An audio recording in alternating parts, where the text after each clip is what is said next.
Hi, this is Scott Park Phillips, and I'm with Marnix Wells, and we're gonna try to stay on topic here and talk about Tai Chi. So, Right here. Marnix, both of us have written and published on the issue of Tai Chi and what it is and where it comes from.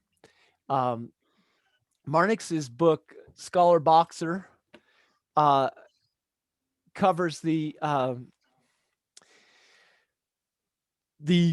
text of Chang Nai Zhou, which is one of the earliest internal martial arts texts, and clearly um, a predecessor of the Tai Chi Classics, and is somehow related to Tai Chi. How? How? Yeah, yeah. Give us some Well, background. yeah, we know he was geographically very close to the Chenjiagou, the where the Chen current, Village. Yeah. yeah, where the current uh, sort of forms of Tai Chi uh, spread out, and this was what 250 years ago, and he relates it to the Book of Change and the central concept of the opposites of yin yang, and relates it to the uh, physi- physiology of the human body. But it even says that if you get this, he combines it with a discussion of golden elixir, and he says if you get this, it's called Tai Chi. Mm-hmm. Yeah, and or he says getting this is what the I Ching calls Tai Chi. Mm-hmm. Yeah. Uh, yeah, I mean the Dantian in a sense is the Tai Chi, which in cosmic terms is probably the central axis of the universe or the galaxy, uh, the world, our world, um, related to the pole star or the sort of black hole, whatever it is, uh, which we spin around.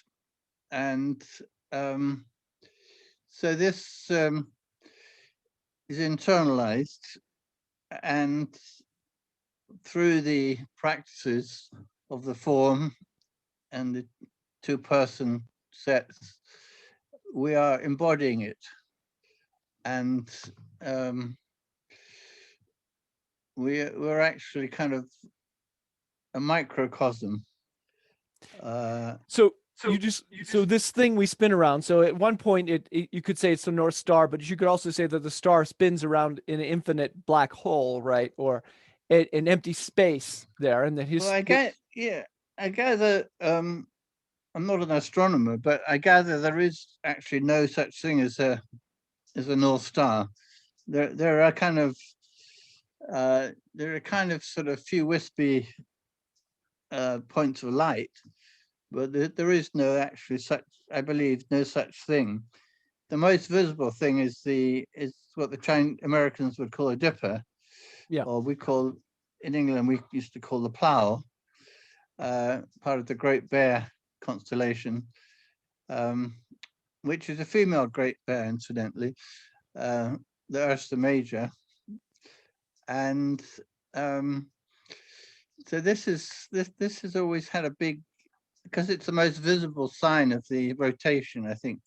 That's Uh, right, and there isn't a, just to talk about the astronomy. The theory I heard is that what can be identified as the North Star now. Say if you're out in the night trying to, mm, can't see your compass, you can see the North Star, or if you're sailing, you can see it, you can see the position, right? and you can, yeah, you align it from the two end stars of the Right, you find it. Dipper. That's right. You find it by the dipper, and there it is. And Mm, but that historically, maybe 2, 3 thousand years ago, it was a little bit off. So you could perceive if you measured, you could perceive it moving around an empty space.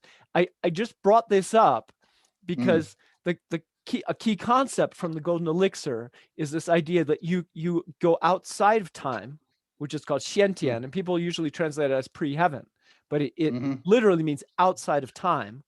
And Mm-hmm. then Hotian, which means inside of time. Mm. So you are embodying that point which time doesn't change, and then you go back out into space where the stars move and time does change.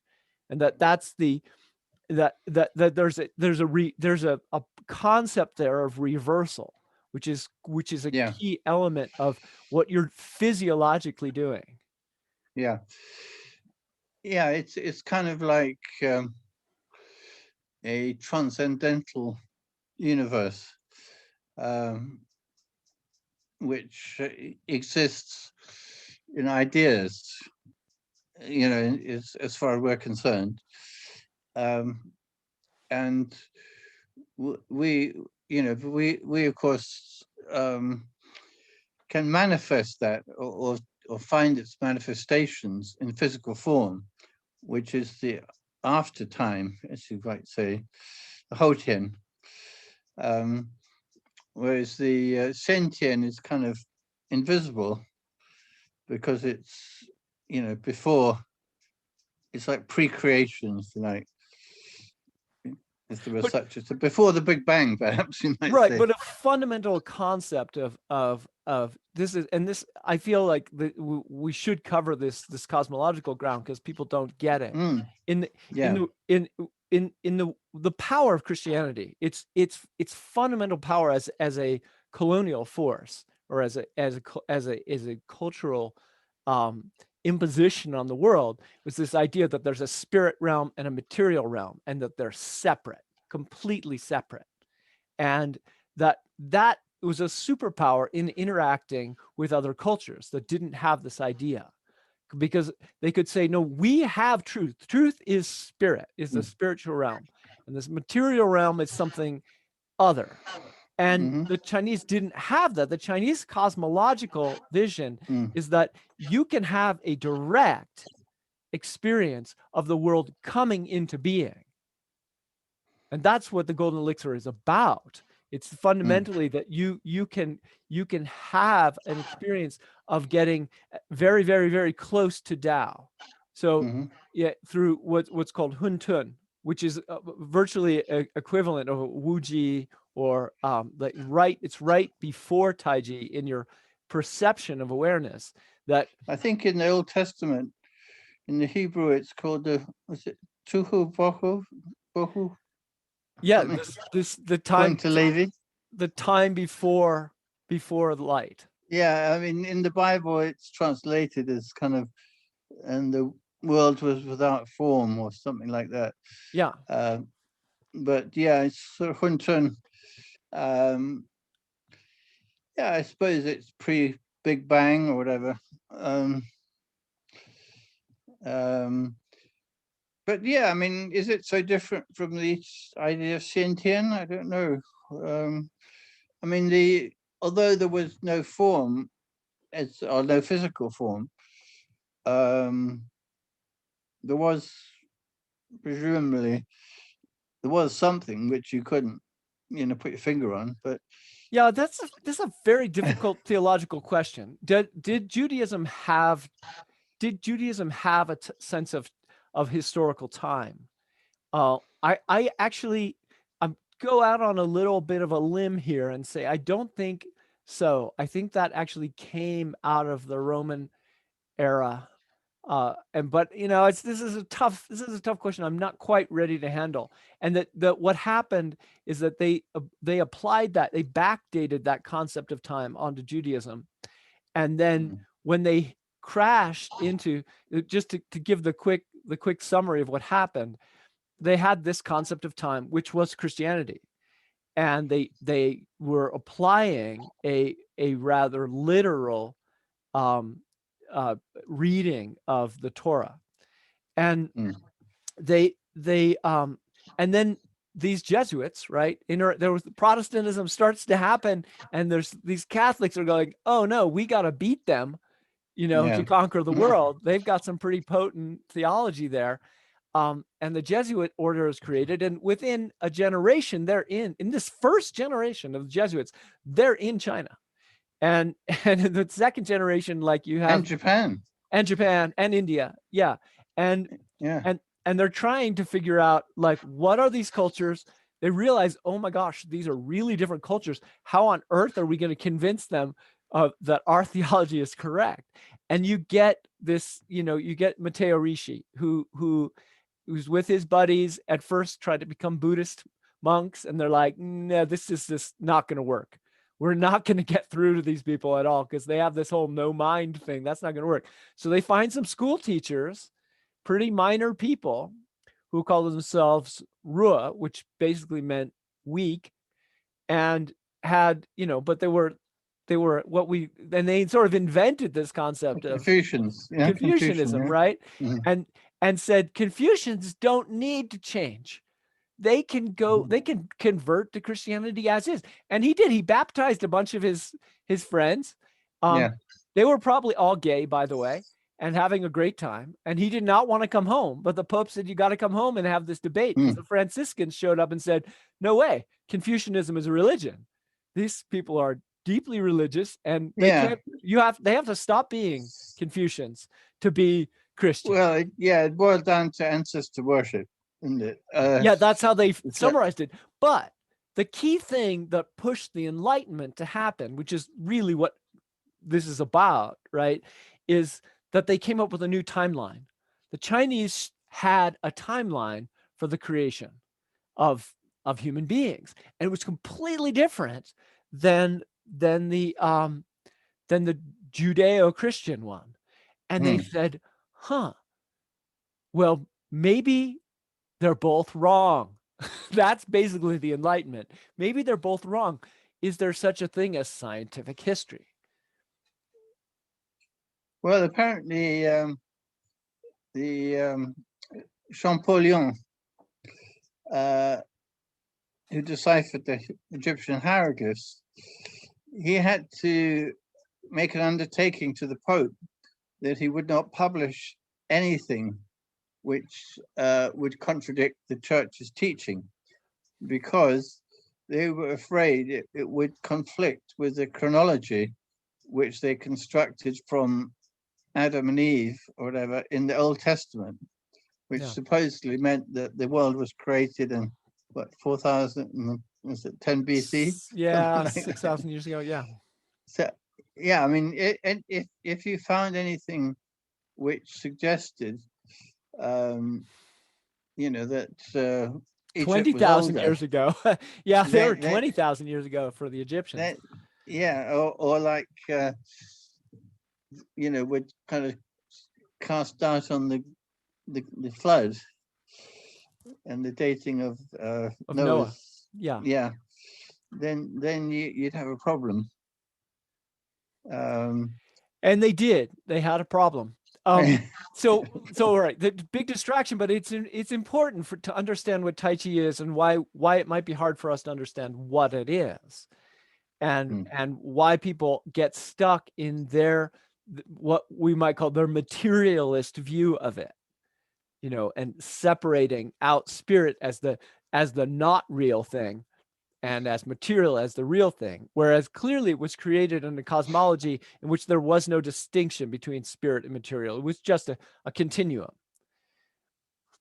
And the but let's go back a little bit before Chung Nai Joe, to my my own work. Well, so we have this Chi Chi Guan guy, right?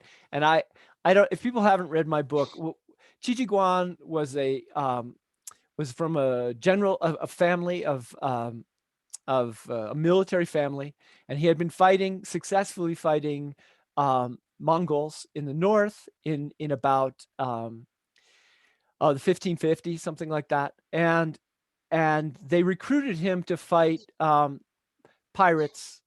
Basically, there was an explosion of commerce on the south coast of China, and it was being run by pirates, and they were both functioning as protectors for trade and also raiding. It was so it was like small wars, and this part of China, especially Fujian region, is surrounded by mountains. So it's like there's one major pass. So your major ways in were water, or by boats. And he was sent down to stop this pirate activity. Um, and there, at some point there, he met this guy. Um, what's his name? Yes. The the the founder of this religion called San Yi, or three San Yi Jiao, the three in one religion. Why am I forgetting his name? It's here. I'll look it up quickly. Yeah. Go ahead. Say anything you I want. know who you mean, but I can't place it. Uh, He was a kind of follower of Sun Fung, wasn't he? yeah. So he was trained in the class, the all in all what are called the three teachings, in all of them, right? The three Orthodox teachings Mm-hmm. of Chinese culture, which are called Dao Xue, the study of Dao, the Mm-hmm. study of Fo Xue, the study of Buddha, Mm-hmm. and this and Dao Shi, like the priesthood of Taoism. Mm-hmm. So Dao Xue is actually what's called Confucianism, or sometimes in the more recent eras we actually refer to it as Rua. But that was really um, and that's really an anachronism. Lin Jiao An. Lin Jiao An. Right. Yeah. So he met Lin Jiao An, and Lin Jiao An is like he's doing all this. He has a magical talisman that he's using for all sorts of things. He's building temples. He's he's um he's met with the immortal Sun Fung at night, who's teaching him the golden elixir, and he's teaching people. He's becoming one of the biggest teachers of the golden elixir in that era, at least popular teachers. He's teaching a lot of people, and um he's organizing militias to fight off these pirates. So he has an immediate alliance, a practical alliance, because the way the army worked in those days is that it had to have money. It got some of its money from the local gentry. So he was helping raise money for all sorts of things. Also, there was all sorts of plagues happening, and plague often goes with warfare. So he was organizing to these mass funerals for all the people who died in these battles, and both from plague and from being killed. So he was sort of in charge, in a sense, of like these giant, maybe beach funerals. And this means he was involved in what are called creating shanbing, or altars for spirit soldiers, which are the main way in which every village in China organized militias. Throughout China, they would have altars to the spirit soldiers of those people who are dead, and they would be invoked when you went into battle. And so he's managing this as a kind of local charismatic. And Mm. Qi Guang gets really sick. We don't know exactly why he was sick, but he was really sick and he's dying. And um, somehow Lin Jiaoan comes to him and heals him using his talisman. He makes this talisman for true upright qi, right? It's with zhong qi. It's actually, the term is in the Tai Chi Classics. He gives him this talisman of zhong qi, and it cures it, and then starts teaching him the golden elixir. After he's cured, he starts teaching him the golden elixir, and it's at this point that Qi Guan writes his famous book where he lists this he has one chapter, I think it's chapter 14, where he lists all these moves which are later in the Tai Chi form. And he describes this in poetic language, Mm-hmm. this sort of empty hand fighting technique. Mm. And the book is generally about strategy, but he has this one chapter which he sort of says is about building morale, something like that. Mm. So almost everybody who's dealt with Qi Guan has neglected his relationship to Lin Jiaoan, who was a huge figure. And his temples, I mean, he had temples in Beijing, he had temples in Shanghai, he had temples all over the place. And then maybe about 50 years before Tang Naizhou shows up on the scene, the Sani religion is declared heterodox, not Zheng, Buzheng, outside of the three teachings. And so these temples are closed everywhere, although they just go into hiding, especially in Fujian, where he was so strong. But that's kind of a key thing. I think it happened in maybe 1620 or something, right before the fall of the Ming Dynasty in 1644, which of course was really a 50-year period too. So I mean, the other part of this is that commerce was exploding. The Spanish are there, are like digging up silver in Mexico and taking it to the coast during this period in the 1580s and 90s, and coming back with talking parrots and nails, and it creates an explosion, and silk and ceramics, and it creates this explosion of interest in China in back in Europe, which is really a huge part of the Enlightenment that we don't recognize. That there were material, all these Enlightenment people, they all had Chinese objects on their desks, right? They're things they bought off the boat. They're building their houses with Chinese nails. So the and why then are they using Chinese nails?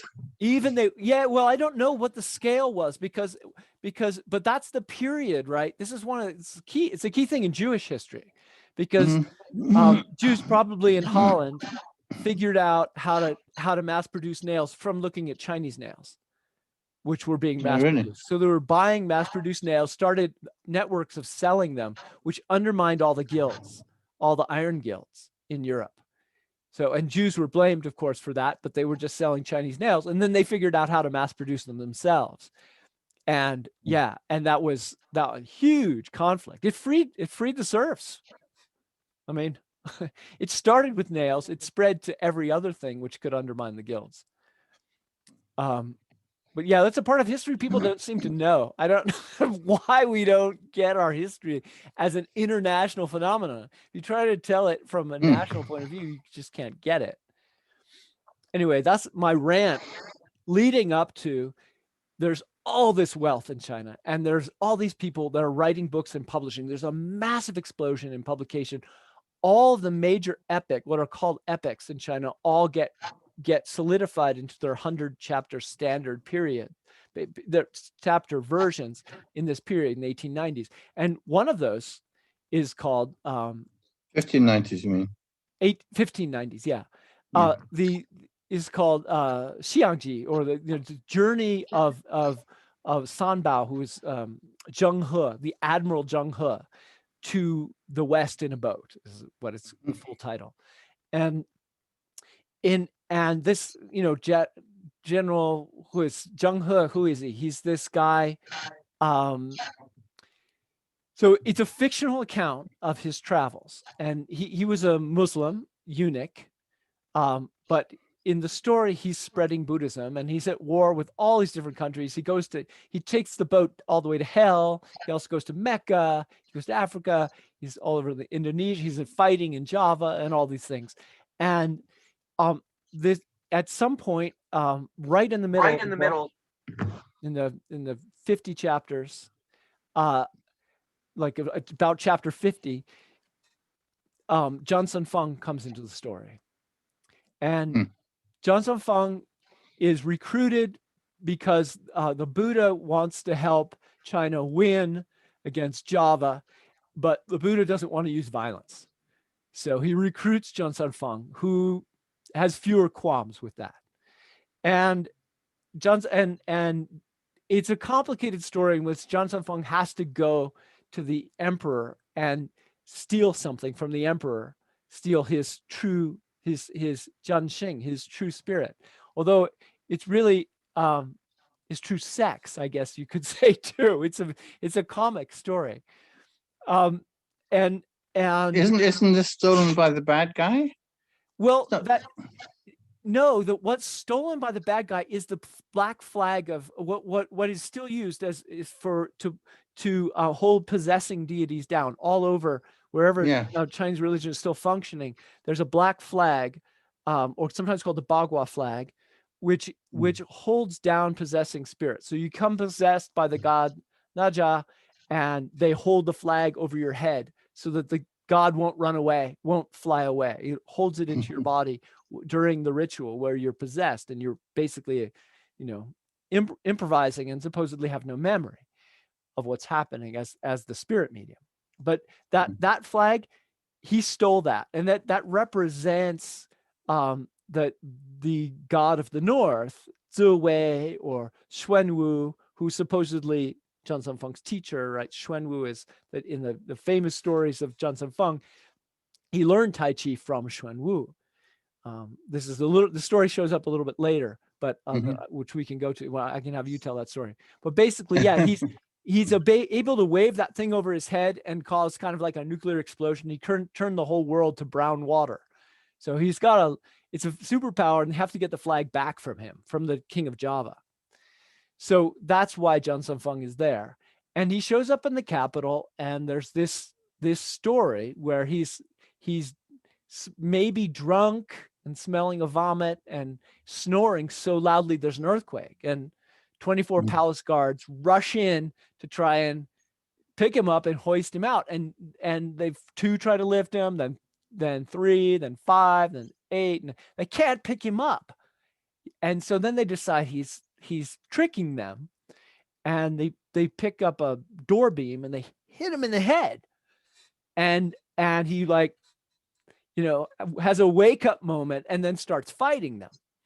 And in the end, they're all laying in a pile. And this list of this fight, when he's fighting them, you have a pretty close correspondence. Maybe 16 of the 32 moves, 18, I think, of the 32 moves are the same as mentioned in Qijiguan, and also close overlap with Chang Nai I Zhou. think he, And as I remember, he fools them into fighting each other, didn't he? yeah, well, So it's not clear. The text leaves it open for whoever's doing this, because it was theater. yeah. It was meant to be performed, and you had staging options. But it's certainly possible that he had them fighting each other. He was just slipping all their punches and causing them to hit each other. Yeah. Hard to know exactly how this early Tai Chi worked. But that's very interesting. The thing is that these are probably the two earliest, not only of Tai Chi form, but I think the earliest kind of open-handed form that we have records for. There's not much else. The work, at this period, they started having weapons forms. Right. But these are called Chuan, right? Fist. Yeah, in this case, fist. That is kind of a new thing, I think, because up to that time, I don't know of any record of a fist form. But I mean, one of the things they did, they learnt the Japanese sword from captives, the so-called Japanese pirates, and the katana, the very distinctive Japanese saber, and they actually published a form for this, which, as far as I know, did not even exist in Japan, as a kind of what we now know as a sort of martial form. But the Chinese categorized them in a sequence which could be practiced as a kind of routine, and that is something I think unprecedented. That's a key thing, right? This idea of how a form was created, because it seems like that in the play, it if it was routinized, if it was choreographed, then it was a form. Yeah. But it's not clear exactly what that form was. And there's a sequence in Qijiguan, although it's not drawn out. We don't have pictures of it, but it does appear to be a sequence, although it's poetic, so it's not necessary. It's not. We don't know for sure it was done in an order. My theory about this, and I'm going to be interviewing Mark Muhlenbeld soon. Mark Muhlenbeld has done some really interesting new research showing that, and this is a little bit complex, but showing that something about the way militias were created, and the militias were empowered by a whole string of deities, which were invoked through talismans, which were put into a single statue. And it's so this whole it's a complicated argument, but it looks to me like what the Tai Chi form and probably a lot of these forms were, or at least two things perhaps merged, but there was this tradition of invoking in some kind of order a whole bunch of powerful deities through movement patterns that were the enactment of the chi of that deity, and that would then empower you with all of them together. So you'd be like, the form would bring together the powers of all these dead warriors, basically, to then allow you to fight, which is the basic cosmology of a militia creation everywhere in China. But this was sort of a systematic ritual for doing that. And of course, they would have been fairly secret because, that it's your local way of doing it. And you don't want other people to have your spiritual power. So it's the kind of thing that you might teach the form openly, but then how you empower it would be secret. I see. Yeah, I mean, as you know, the martial arts has been a feature of the Chinese stage, well, probably all stages in the world, in to some degree. We don't know the choreography. We do have from the Yuan dynasty, we have, which is like maybe 1200, 1300 to about 1400. We have the song texts, and we know that some of those are kind of accompanying fight scenes, including Lei Tai, which is the kind of fists or fight on a platform.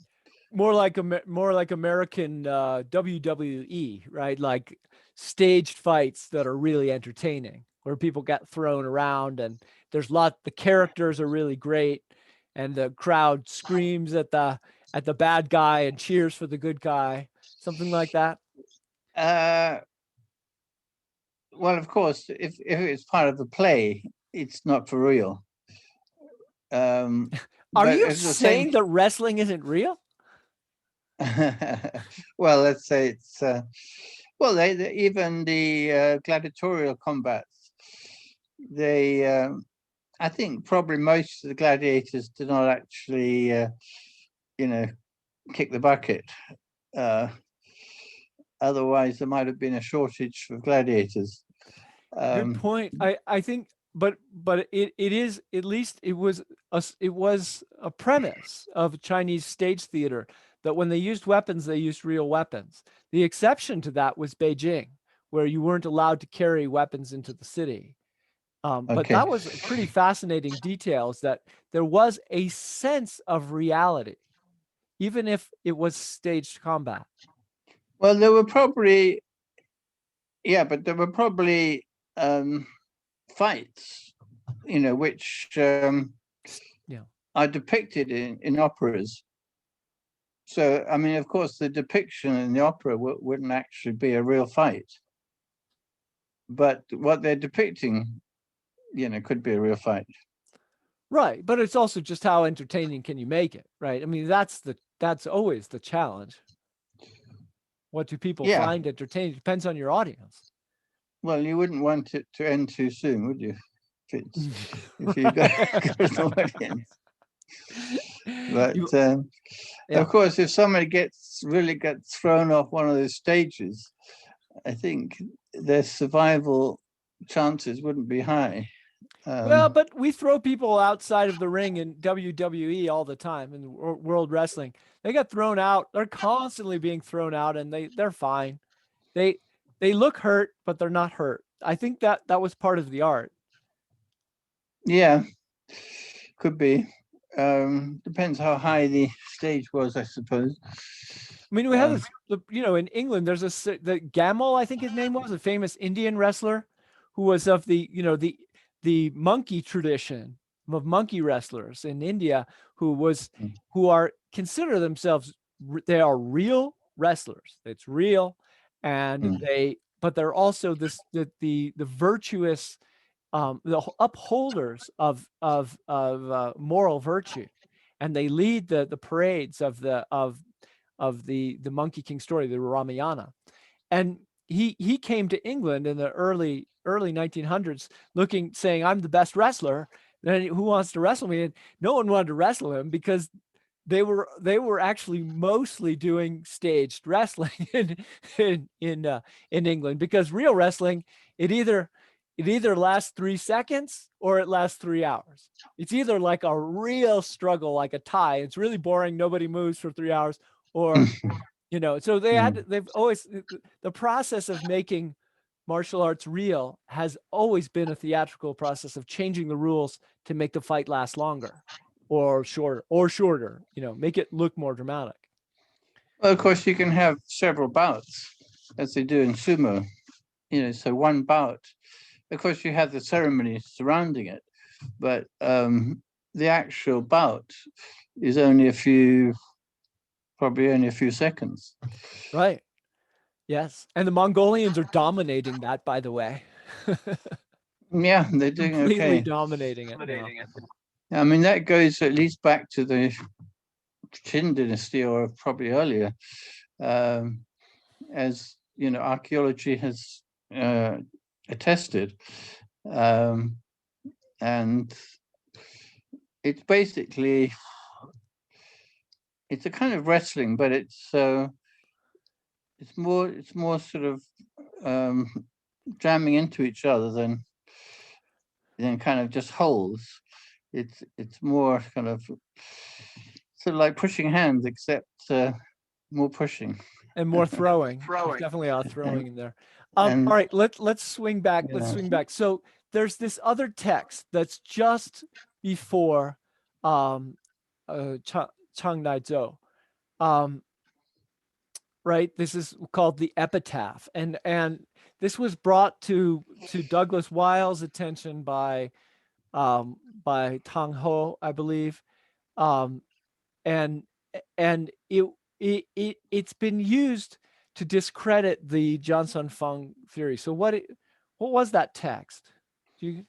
I don't think it discredits it. I It's don't think it does either. I just say it was used that way. yeah. It's about the sort of origin of so-called internal boxing, which has no direct link to Tai Chi as we know it. But Except through the golden elixir. They also describe the golden elixir as being the key to learning the art. So it's an epitaph, right? This father, and then another section of it is written by the is that the son. Zhang Song Qi Yeah. epitaph? I forget I his name. I haven't looked at it for a while. That Zhang Song Qi, I did write an article about it. But Um, he has a, in it, he says, where the first part of it is, mm, where did this art come from? And yeah, it says that's right. it came from Xuan Wu teaching it to Sun Fung, and Sun Fung Yeah, defeated a bunch of bandits using yeah, it. And and it was a and kind of yeah, and it was Douglas kind of Weil lineage. Yeah. Hmm. Douglas Weil was really upset about this, because he said that that But the author of this, the person who wrote this epitaph and described this, did not like the golden elixir in his other texts. Specifically, he talks about a friend who was really into the golden elixir and seemed to die of some kind of dementia. And so he has this he's published these critiques, and this is maybe in the in right after the fall of the Ming dynasty. So it's an early Qing dynasty. There's still a bit of warfare going on around him, and he's and he's lamenting that he didn't study martial arts more, and so that he could help. And the and although the text is very clear, like Sun Fung by this time, we're now 100 years after Lin Jiaoan and Qi Jiguan. Um, Sun Fung by this time is widely, if he hadn't already been known, he's widely regarded as a teacher of the golden elixir. It's his thing he's most well known for. He's also known for sex, by the way, being a kind of fox spirit. But he is, so he's a comic character. He's a character in theater. Very little has been done to try and discover, besides my work, to try and discover Sun Fung's role in the theater. But he's clearly a theatrical character that's pretty important. And and his main power, as was true of almost all the great fighters in Chinese theater, they practice the golden elixir of some form in order to make their bodies invulnerable. Some type of invulnerability, whether it's the Monkey King or whether it's Naja in the canonization of the gods, whether it's Naja's father even practices the golden elixir. Li Jing, the god of war, is also another god of war, another general. All of these guys were all golden elixir practitioners. Even what's his name?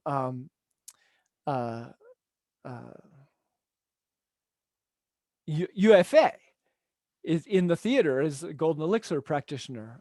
He's associated with Garuda, who is the I mean, okay, we know that this Yue and Li Jing, these are actually historical characters. Correct, right? But they show up in theater more. Yeah, okay, but Zhang Sanfeng is kind of, he was he was used by the Emperor Yongle after his usurpation to kind of solidify his position in the south and build the great Wudang Mountain Shrine to Xuanwu and to Zhang Sanfeng. Right. But the thing is, according to various accounts of dubious or perhaps uncertain reliability, Zhang Sanfeng actually came to court, at which time he was already maybe more than 200 years old, which kind of, to the historian, of course, it's a bit hard to accept. Right, but from a religious point of view, it's normal. But I mean, the thing is, we nobody, as far as to my knowledge, has actually found any historical documentation for the real Zhang Sanfeng. Exactly. Whether he was Song Dynasty or Yuan Dynasty. He was always a mythology, right? He was always a mythology because the name itself, Zhang Sanfeng, it means like the lips, the nipples, and the vagina, or something like that. I mean, it's a magical name. The three peaks, yeah. The 3 peaks, exactly. Well, exactly. I mean, maybe, yeah, that could well be so. Tantric cultivation.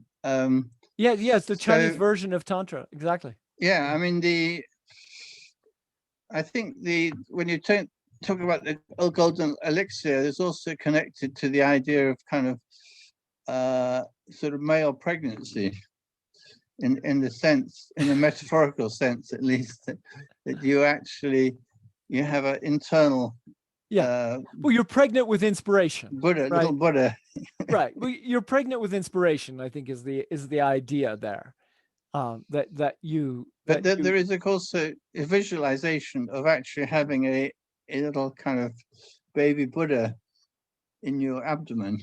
well, and that parallels Taoism in general, where you would take 18 deities, nine couples, and visualize them in your body in various what are called the caverns, the guan of your body.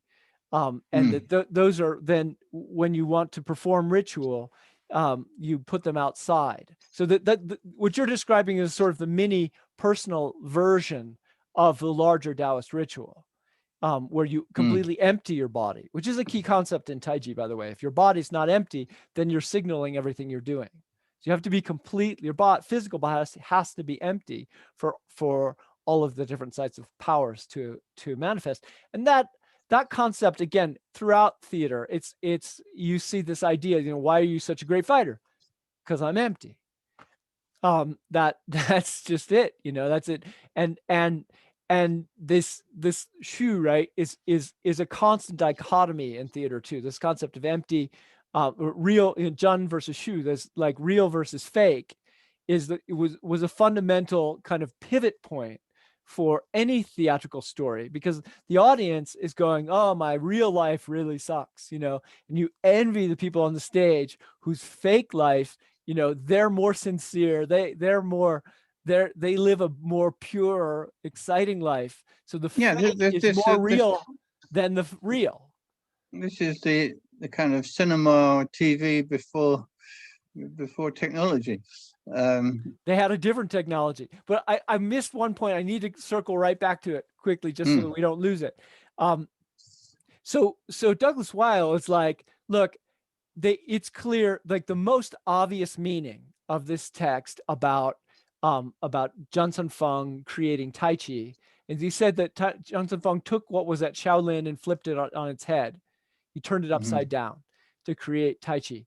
And the most obvious meaning is that, flipping something upside down is a reference to the golden elixir. Sun Fung is a reference to the golden elixir.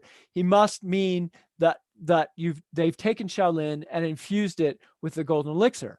But and then he gets, and this is where he goes off the rails. He says, but since this particular writer did not think the golden elixir was a good idea, because elsewhere he criticizes it, he must not have meant that. And that, to me, is where Douglas Weil just completely loses credibility on this particular issue, because the story is self-evident. You don't need to explain. You don't need to go, why did he change his mind, or did he have doubts? None of that matters. That only matters. Well, Somebody else's reality. Yes, Scott. I mean, I think we need to look at the text, see what it says. Which text? Which one? Should we pull it up? Well, this I think Zhang Tongqi's epitaph, is it? The one that we were just been discussing. Yeah. Which Weil has kind of done a study on. Oh, it's getting very bright here. Yeah, you're gonna have to close that. The sun is just setting out there. I'm looking for it. I have it here somewhere. It's not in this book, is it? It's not in this one. It's in the other one. I haven't looked at it for several years. Well, I translate the main part in my book. The main part is okay. Sure. Let's have a look at that, shall we? Yeah.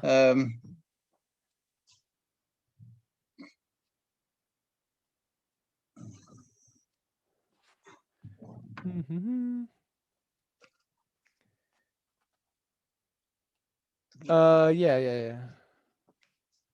It's the memorial for Wang Zhengnan, 1669, 1669 to 1676. I think Yeah, Zhang Song Chi was he the meant to be the teacher of Wang Zhengnan? I can't remember. Yes. Hmm. Uh, yeah, he taught Huang Zhongxi. Yeah. Huang, yeah, Huang Zhongxi, that's another one. Yeah. Yeah, so Um, Wang Zhengnan taught Huang Zhongxi and his son Huang Baijin.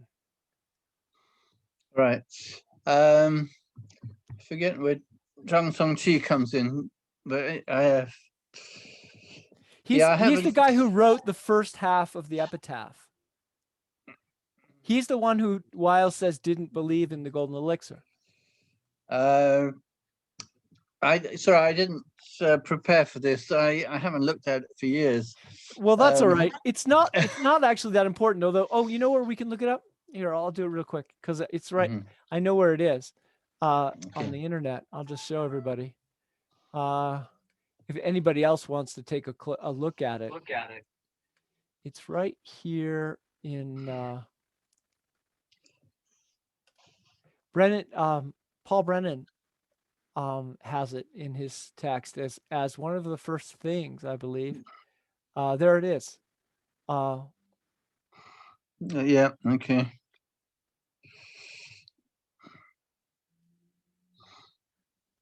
So they renamed it the a little bit later the Nejia I'm tradition. doing them. Yeah. By Huang Baijia. Yeah. Right. Um, right. There's the text. I can just go anywhere you want if you want to read it. You can see it's written. There's like a text and then a commentary on the text. Big characters and little characters. Yeah. Which I guess in the translations are all being mixed together. Yeah,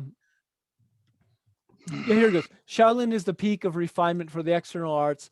Sun Fung was a Shaolin expert. He turned the art on its head and thereby created the internal school, or Neijia. Uh, Obtaining just a little bit of it is enough to defeat Shaolin. Wang Zhengnan learned it from San Sanan. What? San Sanan, and was the only one of his students to obtain the entire curriculum. Uh, that's not the whole thing. Where's the rest of it?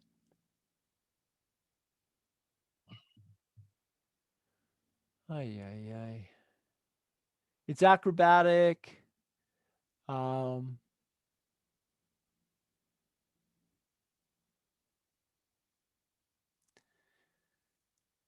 this is the second half. Maybe it's in the second half. Yeah, let's go all the way down here. So there's a second part. Is this it down here?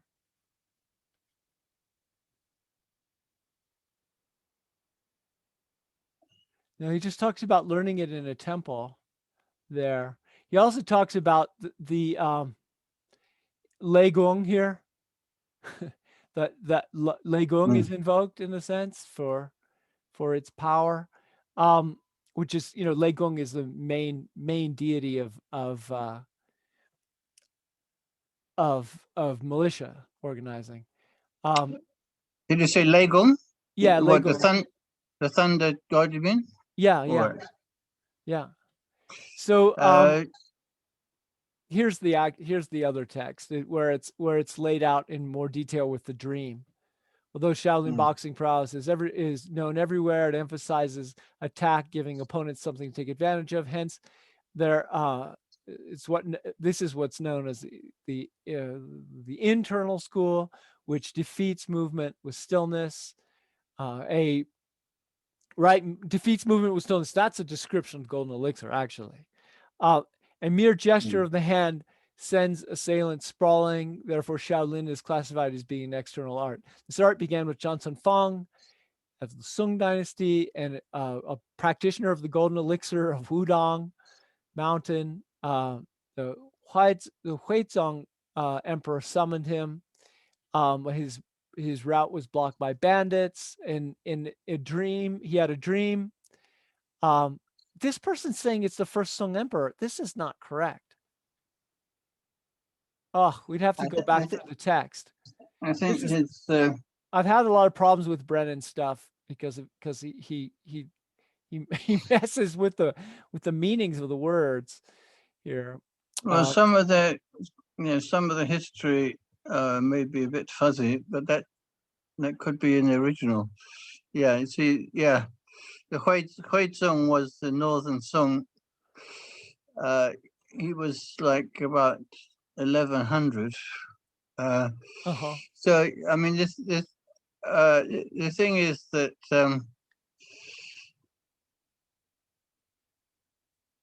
okay, I think you passed it.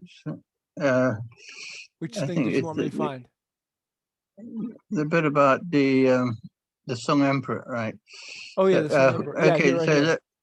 So okay, so I mean, well, we already noted that the history was a bit fuzzy on Zhang Sanfeng, because if Zhang Sanfeng is this guy here, who summoned by Huizong, this means 1100.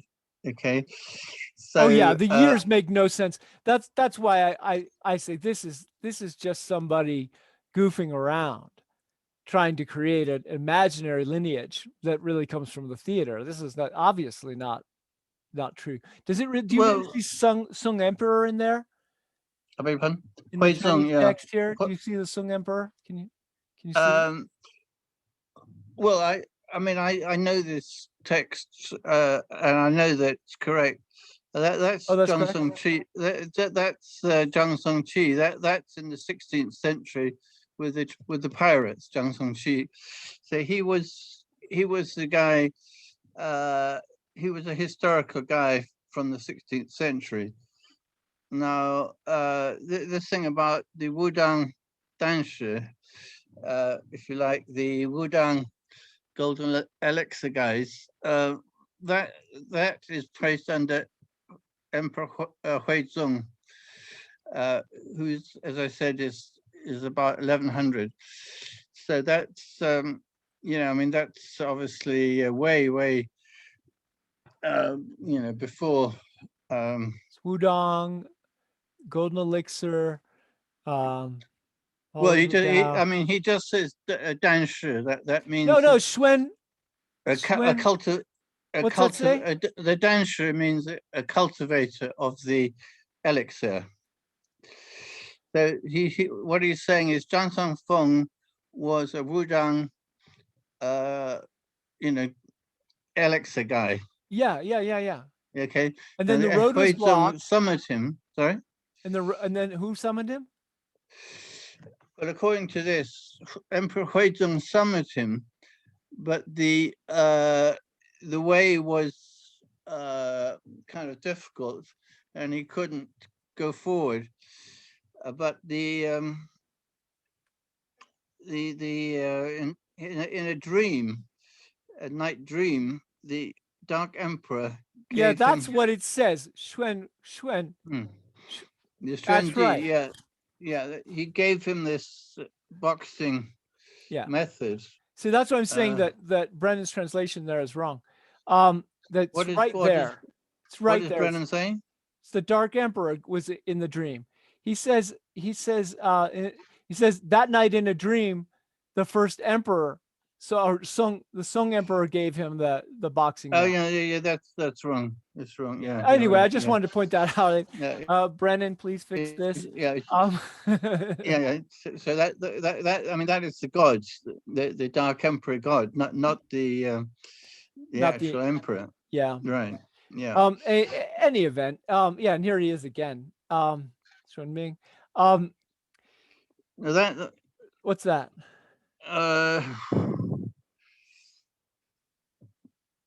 That's talking about some monk. Stone. Oh, it's somebody else's name. Stone something. That's some guy's name, I think. This is Lei Gong is right here. Yeah, Lei Gong. Isn't that Lei Gong? Where is Lei Gong? Isn't that Lei? No. Oh, sorry. That's a cloud. That's you. Oh, clouds. I'm getting. So this is from. Oh yeah, it was from. Kenmu is a place in. I think it's Zhejiang, isn't it? Tianmu. Anyway, so this guy came from Tianmu and transmitted it to Shebozhong, Wuqi, Langchen, What's Mozi. this There's a whole. immortal? This is an immortal, right? This is There's a Xian. whole. This Mm, immortal. no. This is a whole string of guys. I don't know. It ends up with the Sunan at the end, the Shan Sunan. Uh-huh. He's the last guy mentioned. It's a great. It's kind of like a sort of a roll call of names. Um, so Anyway, yeah, I mean that's just the lineage of these guys who supposedly practiced the art. it's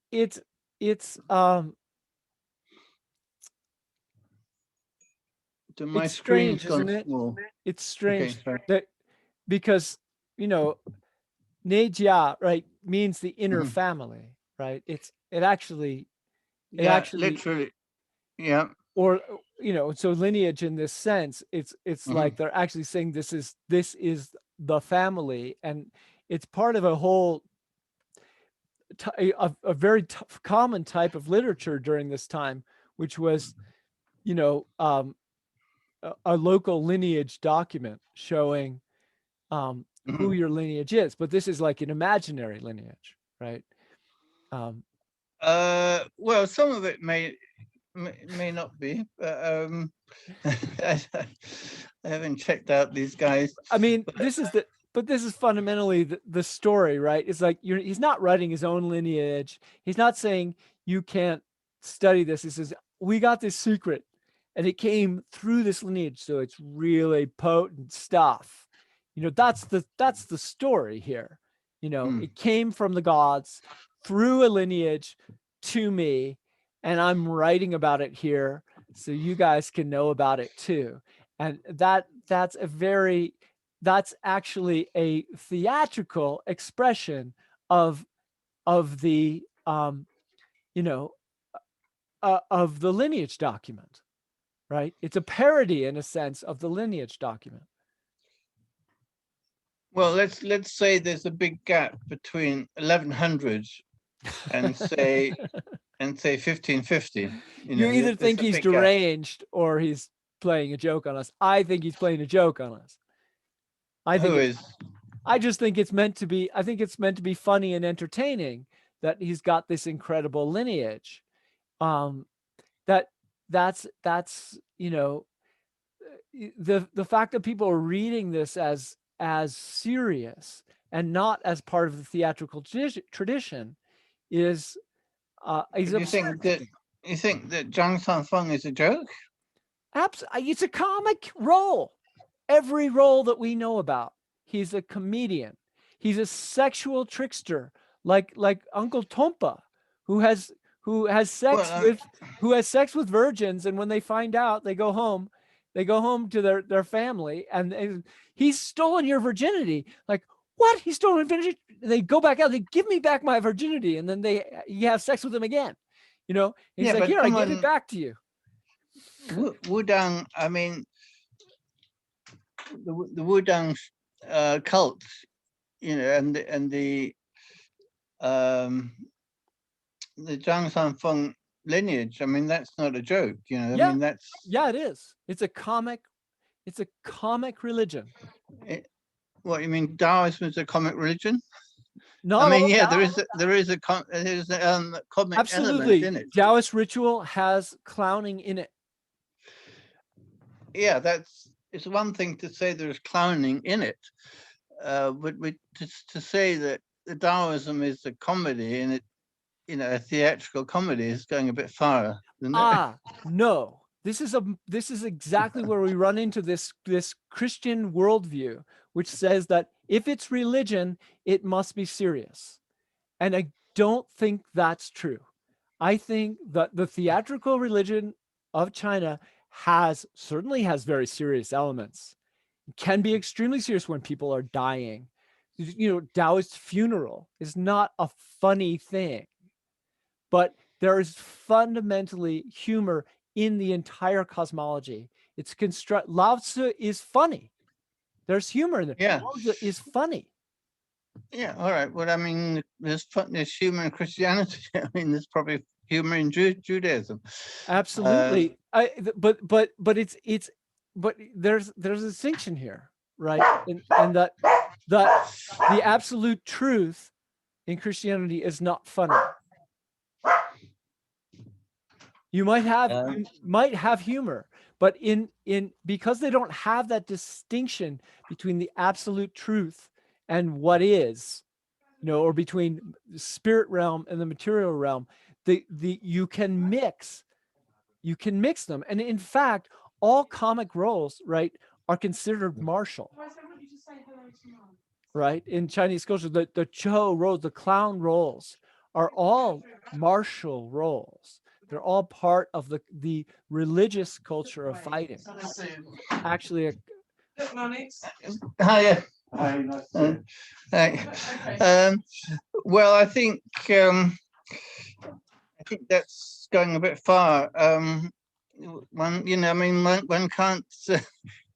You can write the gospel according to Scott Phillips, but you need a lot to back up, that kind of such a broad statement.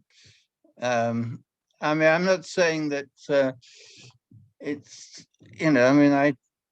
I just feel that, you're kind of going a bit far out on a limb there. Okay. No. I mean, sure. Defend the idea that. Go ahead. Defend the idea that Sun Fung is not a comic character. Well, I mean, first of all, he's not. He's not somebody who's attested in history. No, I'm talking about the religion here. We're talking about religion being funny. Well, I think as far as I understand it, I mean, the Wudang is a branch of the Loyang, Longmen, which is part of the Shenzhen branch of Taoism. Right, you've got the Zhengyi, the old Zhengyi, and then and Chunzhen is constructed on the idea of Buddhist monasteries, in a sense. Where yes, I mean it basically took off, I think, under the Yurchens, who basically conquered North China from the Song. Shortly after Emperor Huizong, actually. In fact, Huizong was actually captured by the Yurchens, and he lived in captivity for the latter part of his life. Yeah, so absolutely, it starts then, and you have. But what about the Eight Immortals, right? That's certainly comic. That's a comic story, all of it. Yeah. Well, wait a minute. So Shenzhen basically was a synthesis of Taoism, Confucianism, and Buddhism. You've got the Eight Immortals who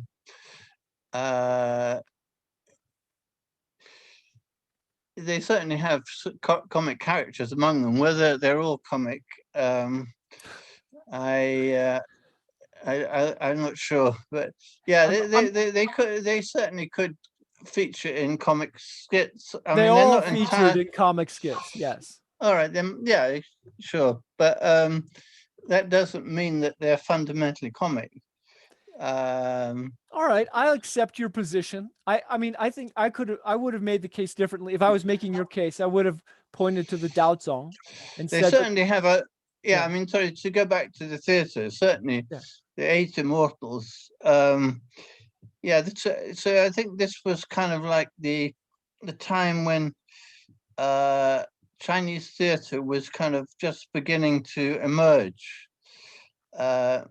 Whether it had anything to do with conquest by a foreign dynasty, I don't know, but certainly there was a lot of foreign influence and I think so. This, if we look at the sort of 12th, 13th century, this is the time when the Chinese opera was beginning to take off, and also the time of the Eight Immortals, I think, when they started to become popular, and one of the types of opera certainly featured a lot of the Eight Immortals, and yeah, not entirely comic, I would say, but certainly had a strong comic element, certainly. Yeah, I mean, so there's but it's also comedy is their comedy is tied up in the concept of xuan, of immortality, right? Because they're all cultivating the golden elixir in unique ways,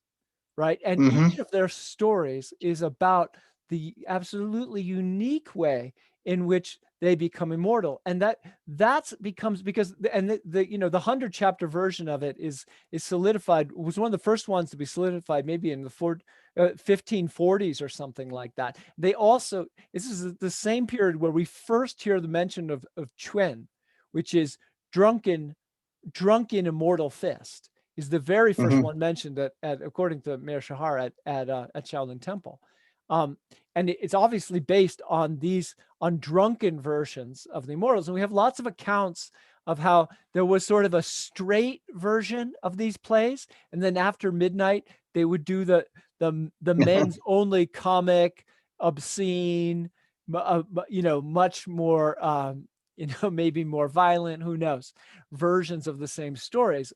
So there was always a dual version of theater too, where you had like, oh no, we're telling wholesome stories, and then but the language is tweakable, just like that. I think this goes back to the ancient Greeks, at least, with Sure. the bacchantes, and the which again we're very much involved with the temple rituals and the theatre, and yeah, I mean the theatre was used as a kind of way to connect to the people, and introduce the entertainment value into the festival, and to attract worshippers, but people also who came to have a good time, have some fun, and escape from their daily life, just like the Christian pilgrimages. I mean, like the Canterbury Tales, and this is, people wanted to escape from their drudgery, and the religious festivals was how you did it. I mean, that was the holiday. There were no other holidays. Except like, so there are all these splits that happen in the West that we tend to project onto other cultures. Like, for instance, we have the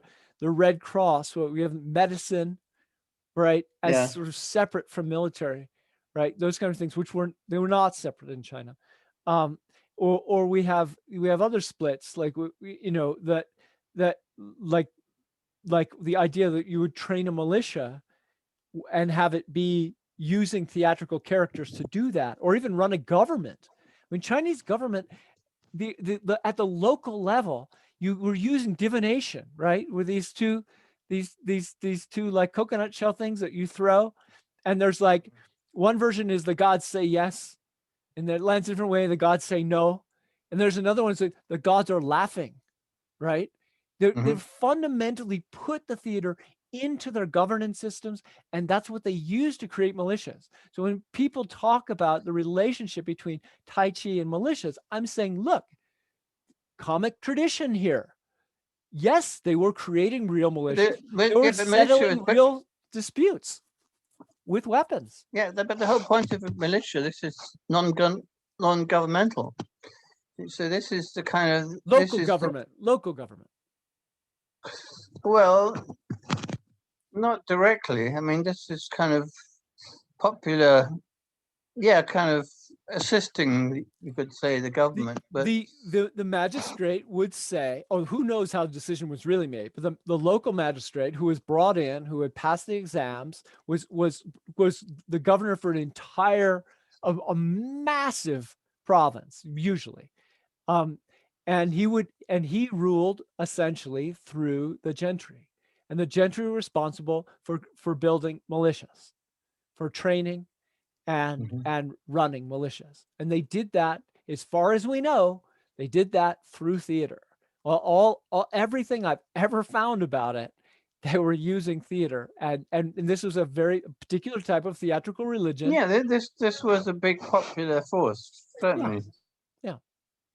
So and also allied to the temples, and so particularly the Taoist temples. So it's not at all hard to see then how this in Chen Village and Jiaobao Village, they had this martial art, which was connected to Sun Fung. It was a theatrical tradition used for real fighting.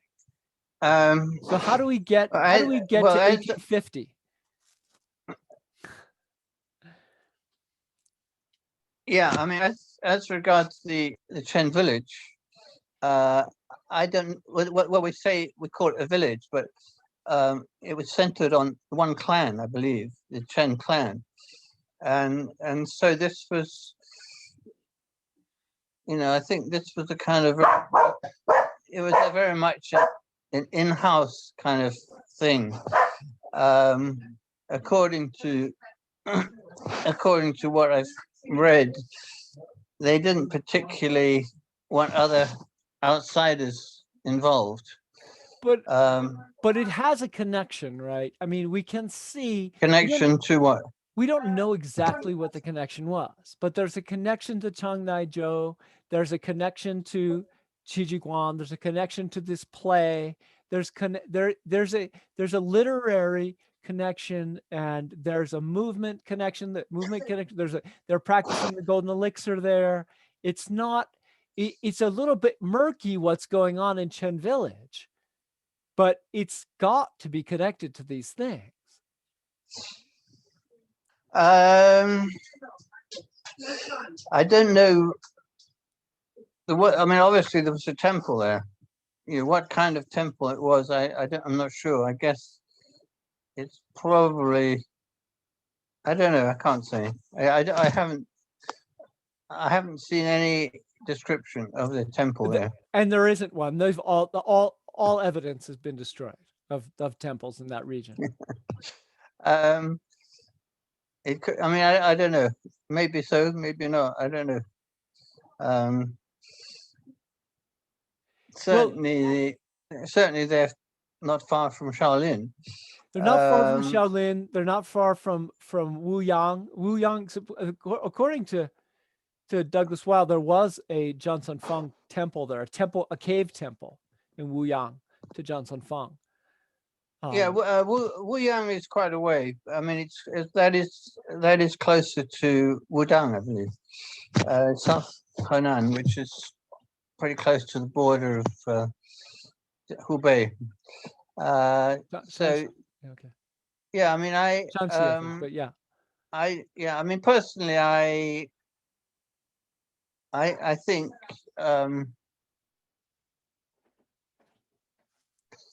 that is certainly likely to have some connection to Wudang. As for the Chen village, I haven't seen any. No, we have absolutely nothing. I mean, and as far as I'm concerned, most of these lineage documents out of Chen village were probably fabricated. They don't seem very reliable. But they already knew. The thing is, that's all we've got, and the thing is that they don't mention it. Exactly, they don't mention it. I don't know whether we could find some sort of possible indirect allusions, but offhand, I can't think of any. But maybe I wouldn't say that it's impossible, but certainly they practice meditation. I'm not sure that. Have you found any mention of the golden elixir there? Chen village? No, but it's irrelevant because it's in the language of Tai Chi. It's not. It's like not. I don't think that's up for dispute at this point. I don't think that's up for dispute. But certainly, you don't have to use the term Jindan, but no. Certainly the meditation side is there. Yeah. Yeah. But let's try to get, how did the Tai Chi text get created? What's the Wu brother connection? What's the Yang Luchan connection? Like, like, Ah, is that sort of yeah, it? yeah. I mean, yeah, the name I'd forgotten was Yongnian, which is near Guangping, I think, in Yeah, South yeah. Hebei. That is a very interesting place. It's got some amazing battlements and moats, and And the Wu the Wu family was in family you charge of can visit. Hmm? the Wu family was in charge of militia organization. Yeah, I think so. Wu Yuxiang was the main guy, wasn't he? Wu Yuxiang, and I have No, I would. he's the main guy in the story, but he wasn't the most notable. There's very little mention of him in any written material. It's the other Wu brothers who were past the exams and were well known. Well, he's quite important in the history of Tai Chi, I think, Wu Yuxiang. Right. It's just, but Uh, I'm just saying there's nothing mm, written about him. there is quite a lot written about him, I think. No, not contemporaneous, not like, Yeah, I not by think his so. brothers. I think so. Well, not according to Weil. Okay, well, what does Weil say? He says that there's nothing written about him except that he was one of the sons. The Tai Chi, the writings about Tai Chi that start later mention that he was the one who was friends, or was, who learned from this lowly guy Yang. This actually doesn't even mention Yang Luchan. It's just a guy named Yang, some guy named Yang who was working in the, in the pharmacy or whatever. Yeah. That's all they Um, say, and then the rest of the material comes from Beijing. It's the comes from Beijing. well, from later writers, right? What you got is the Tai Chi Classics, but they're anonymous for the most, or they're attributed to Sun Fung Yeah, or but Wang Yue. they came from the Wu family Well, in Yongnian, and one of them supposedly found them in this so-called salt shop when he was on official business in Wuyang. uh, in Wuyang. Yeah, Yeah. well, which I don't personally, I don't doubt. I mean, I don't think they would have been able to Now, just forge them now was this or salt shop or even actually wish to do so. a Hmm? whorehouse? Do you think the salt shop was actually a whorehouse? Well, I mean, all I can say is that the word is very similar to what we might call an opium den, which was very common, um, although technically illegal, I believe, but they were very common throughout China. And it didn't mean that you have to be an opium addict, to smoke opium. It was very prevalent. And in Lao Tan Yoji, I think it is this kind of late Qing novel, which is kind of sort of fairly autobiographical. I think it's said that if you just have a little amount, it actually is not addictive. Uh, I mean, of course, it's politically highly incorrect to even mention this, but But the it's more opium likely was. than a salt Hmm? shop. It's more likely than a salt shop. I want to talk about a little bit about what these texts are, because from what I understand, Johnson Fung during this period, and these guys were into Taoism, and they were responsible for setting up the militias, which meant that they were involved in this kind of theatrical religious process, because that's how you made militias. And they this that the religion of the gentry involved a lot of trance spirit medium practices with the brush. And one of the common places to do this was in opium dens, or in what we would call whorehouses. They were tea houses where you could meet a lady, or a guy, whatever your interest. And they would play these writing games. and they would often sign them, the fox spirit of Wu Yang or Sun Fung, right? Especially if it had a sexual connotation, they would sign it Sun Fung. They wouldn't use their own names.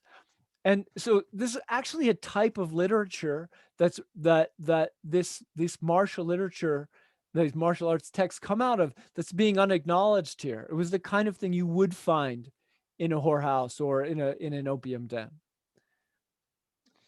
Um, well, when you say a whorehouse, this would commonly perhaps be called a tea shop. Um, I mean, there might have been probably were various services involved, depending. But I'm not sure that spirit writing would have been a feature of this rather than the temple. Well, it was done. The spirit writing for the elite Mm, had different forms, and this has been written about lately. Who's the one? What's her name? Elena. Anyway, forgot her name. I can put some notes to some of these papers, but this was a very significant religious political movement of people mm, invoking what's the other uh, who's the other immortal? Lu Dongbin and Sun Fung were both invoked pretty regularly in these kind of spirit writing texts, and they were being created in homes, I think, as well as in the prostitution version. It's not, nobody ever admits that, but that, I'm pretty sure that's what was going on. That was part of the cult. A lot of these women were actually fairly well educated. Another thing that is pretty fascinating is there's a whole category of literature called baojuan, which are ritual texts, where there's a ritual you do to open the book, and they're mhm. often chanted as a kind of storytelling, but it's very complex form. Catherine Alexander is one of the people really studying this right now, and you know but there was this kind of soundtrack, right? You went into one of these places and they were reading these baojuan, like they had these texts around. You were going to meet a lady or a young boy or whatever, and they're hitting the wood block and they're chanting out this baojuan as your kind of background music. It was like the hip beat in the background, as these sort of storytelling things, as a kind of yin to the yang. They're doing this righteous, and so Johnson Fung has this comic element of righteous morality too. Baojuan is a kind of Treasure text, it's usually translated. Treasure scrolls. Baojuan is a kind of revealed sort of scripture, I would say. It's yeah, I mean it's not entertainment.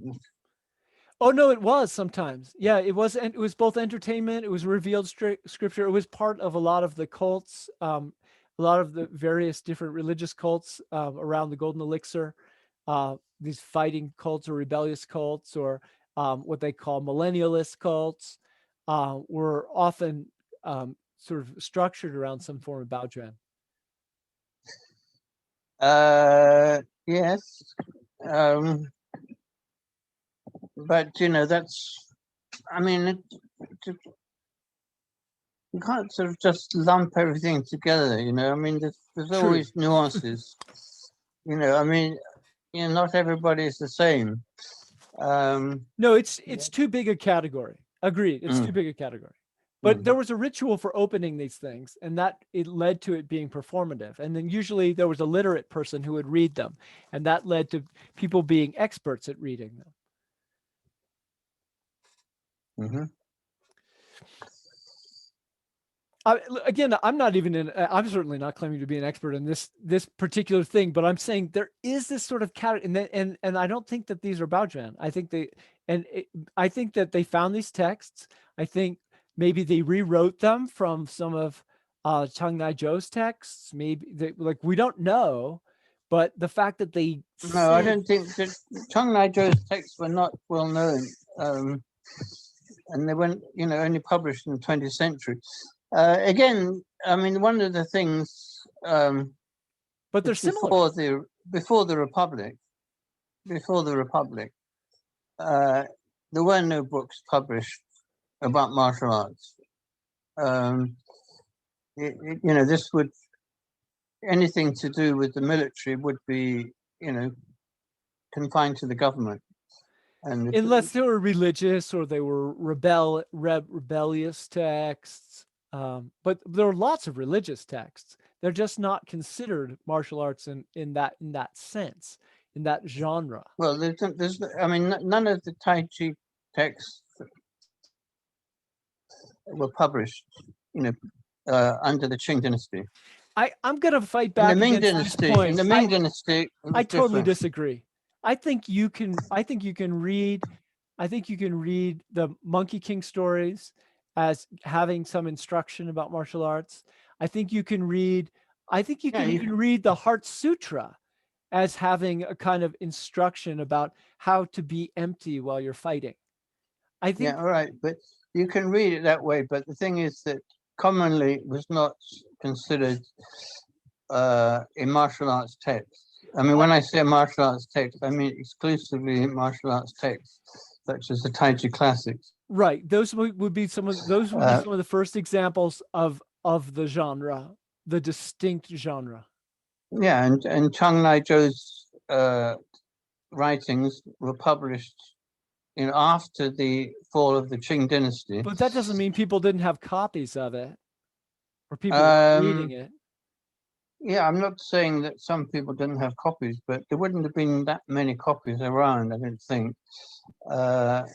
And to get a copy of that, you'd have to have access to, the family, and you'd have to do a lot of copying by hand, if they permitted you to do so, which would not have been generally permitted. But this is can I stop you for a second? Because, well, sure, except that one, there are parallels in the language.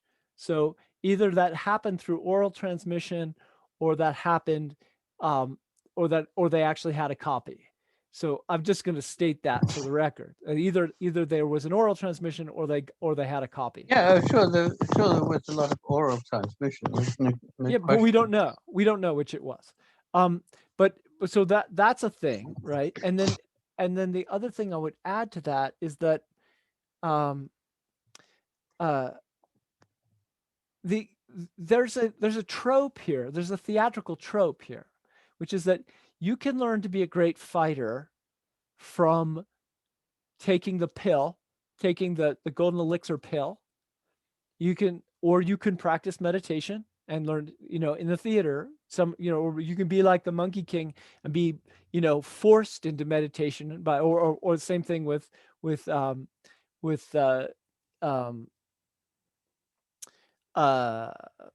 Naja, he's forced to meditate basically as a way to burn away his karma, right? And this is part of what makes him such a great fighter, right? And so that trope is there, but there's the trope for the Rua, for these scholarly people, is that you find a book, and the book allows you to learn to be a great martial artist. It teaches you these secrets from the golden elixir. They make the connection between fighting and the golden elixir, and that there's these books. This is in the Three Kingdoms. The great strategist has a book. It's called like the Golden Armor Gate book or something like that. Mm. This trope was actually widespread, and that what's being played out in the writing of the Tai Chi Classics is actually a theatrical trope. From antiquity, there were books about martial arts. We know there's Sun Tzu, of course. In the late Ming, in the 16th century, after the episode with the pirates, Yes. there was a great sort of boom of publication of martial writings, including, of course, Qigong. Yeah. Under the Qing dynasty, that was reversed because the Qing were afraid of the Han rebellion, anti-Manchu sentiment, and so they had a big sort of clamp down.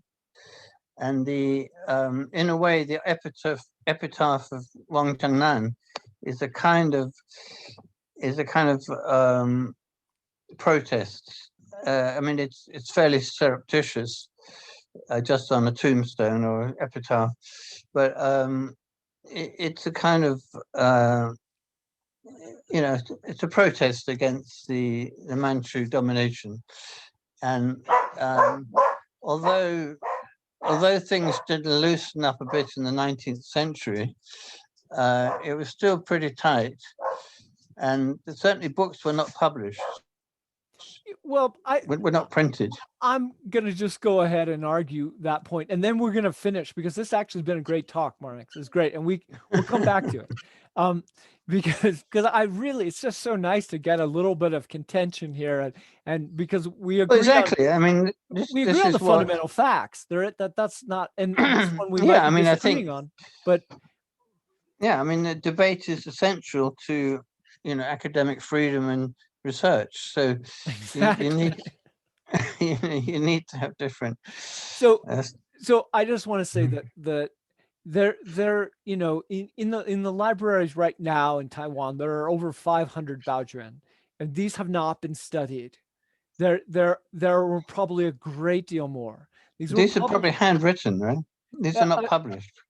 Well, not you're saying handwritten, so maybe mass copying was going on. They were the main point is there was publishing of Baojuan. There was certainly was publishing. Yes. Were they printed in the Qing dynasty? Yes, absolutely. And okay, well, anyway, let me finish.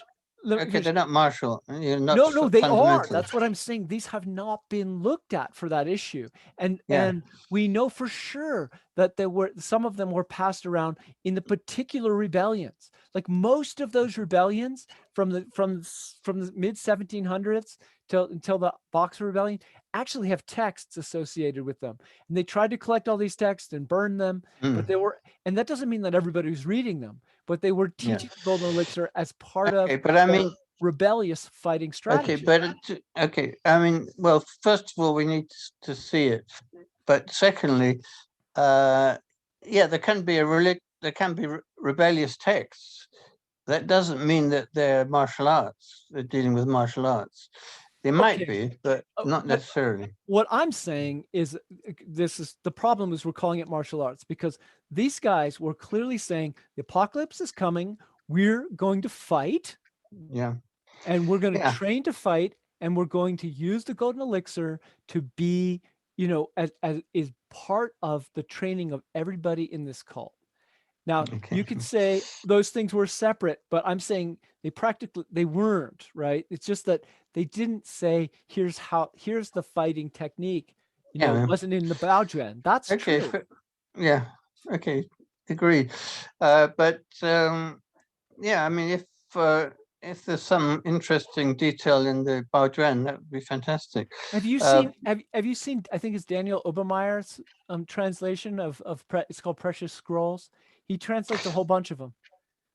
No, I haven't. No. It's really hard to read because and I've spent time looking at specific Baojuan too, just trying to understand the Chinese. They're written in code, a lot of them. They're super hard to read. It depends on, some were made for anybody to be able to read, and some were made to be super cryptic. And so these ones I'm calling martial ones were cryptic. They're talking about the invocation of wind fire wheels in order to allow you to fight, right? Stuff like that. It's not, that's why I'm saying, if people keep coming at it from the narrow view of, it has to be a martial art, it has to talk about punching. They're missing what they were actually doing. Yeah. Well, in the classic period, in the 3rd century BC, you know, like Herguanza, so-called pheasant cap master, I mean, obviously there's a messianic message there, which is also martial, and it's hard to understand, and that's why I've had had to try to relate it to the actual martial military political background, which has not been done really. Wait, hang But on. This is an advertisement for Marnix's yeah, book, which this is not, which he had published a version of it, but he's got a new version coming out. And this is the Pheasant Cap well, Master. it's not. Yeah, I mean, it's not so much a new translation as to what I've done previously, but Right, it's right. more. There's more background, Yeah. and I've honed it a bit more tightly, I think.